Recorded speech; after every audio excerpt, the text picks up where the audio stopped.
Saquon Barkley may never play another snap for the New York Giants. We all know Barkley and the Giants couldn't agree to a long-term deal, but now we're going to dive beneath the surface of this failed contract negotiation and find out why it's cause for major alarm. Today is a day that is going to go down in the NFL history books, a day where we saw a pivotal shift in the league. Both Saquon Barkley and Josh Jacobs, last season's league-leading rusher, couldn't agree on a long-term deal with their teams. This means if both play this season, it will be on the franchise tag, which neither have signed yet. Saquon and the Giants have been in negotiations over a new contract extension since last season. Saquon betted on himself turning down the Giants' offers, but as time went on, things just got worse and worse for the running back market, with players like Ezekiel Elliott and Dalvin Cook being released. Reportedly, earlier this summer, the Giants offered Saquon a deal worth $13 million per year, but Barkley wanted closer to CMC money with around $16 million per year. Fast forward to today, the deadline to agree on a new deal has just passed, and if Saquon does play this season, it will be for $10 million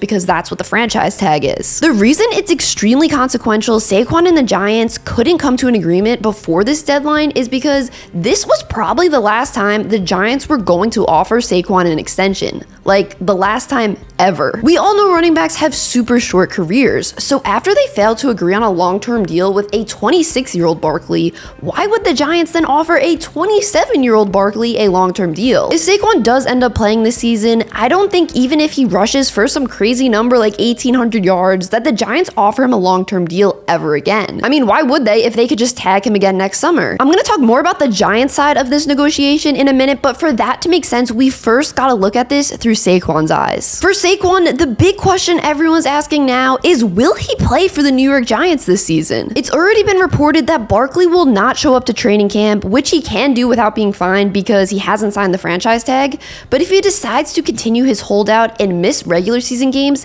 he will not be paid at all. But players holding out, especially running backs, is nothing new. The thing is this though, when it's been done recently, it hasn't really worked out for the players. In 2019, entering the final year of his rookie deal, Melvin Gordon wanted a new contract. The Chargers reportedly offered him $10 million a season for 2 seasons, but Gordon wanted a bigger contract. So he held out of training camp and then the first 4 games of the regular season. When he did return to the team, he put up some of the worst numbers of his career in the remaining 12 games of the season. That offseason, the Chargers let him walk in free agency, and the Broncos then signed him for just $8 million a season on a 2-year deal. And maybe the most famous running back holdout we've seen recently was the Le'Veon Bell holdout of 2018. After being franchise tagged for the second summer in a row, Bell held out for the whole entire season. He didn't play a single game in 2018. Once the 2018 season ended, Bell was a free agent and the Jets signed him to a 4-year, $52 million contract. He then went on to play only 1 full season for the Jets, having the worst season of his career in New York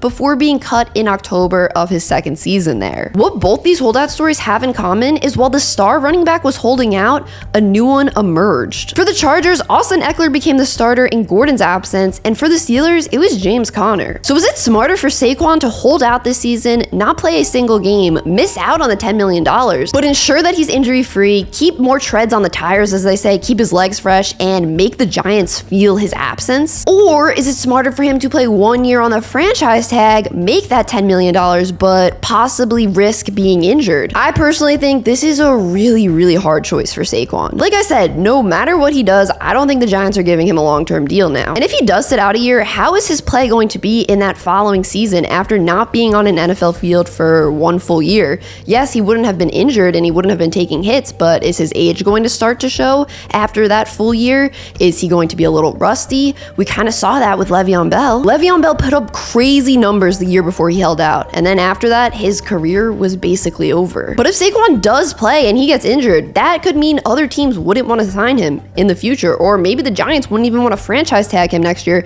if he got injured this year. Personally, I could see Saquon sitting out a game, maybe 3 games, maybe 4. I don't think he's going to sit out the full season because it seems like a really bad financial move with the running back market getting just worse and worse every single day now. The longest he could hold out without missing the whole season would be till week 10. If he held out after that, he would be ruled ineligible to play for the rest of the season. So the most games he could miss is about 10, depending on the bye. Now let's look at the Giants side of this whole negotiation because it's really, really tricky for them. Saquon is arguably their best player on offense. Maybe Andrew Thomas, their left tackle, is, but it's kind of hard to compare left tackle and running back.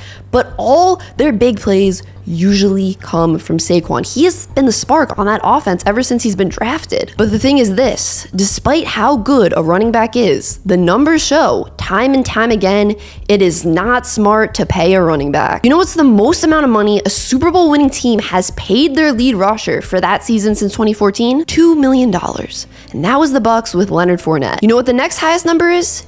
Just over $1 million, and that was the Chiefs with Damian Williams. The rest of the team's leading rushers didn't make over $1 million the year they won the Super Bowl. As much as it hurts to say this because I am a really big Saquon fan, I think he's a fantastic player, a fantastic guy, I think the Giants made the right decision. Recently, anytime we've seen a running back get a huge contract, it doesn't end well outside of maybe Christian McCaffrey and let's say Derrick Henry maybe, but even Derrick Henry might be slowing down a little bit. Like, think about it. Todd Gurley was one of the best players in the NFL. He gets a huge contract, deservedly so. Then boom, his career falls off a cliff. Ezekiel Elliott, he was just released after getting a huge contract a couple years ago. The thing is this, when running backs start to decline, they fall off a cliff. It's not a slow decline. They're one of the best in the league and then they're out of the league. That's how it goes. In a matter of games, it seems. Matter of one offseason, it seems. The Giants could possibly also do a sign and trade for Saquon. A team like the Bills has been floated around as a possible landing spot for him since last season. Unfortunately, I don't think this drastic free fall in the running back market is going to stop anytime soon. I did a whole video about what I think the future of the league is going to look like in 20 years or so and why we might not even see running backs anymore. I really think kids now in high school and such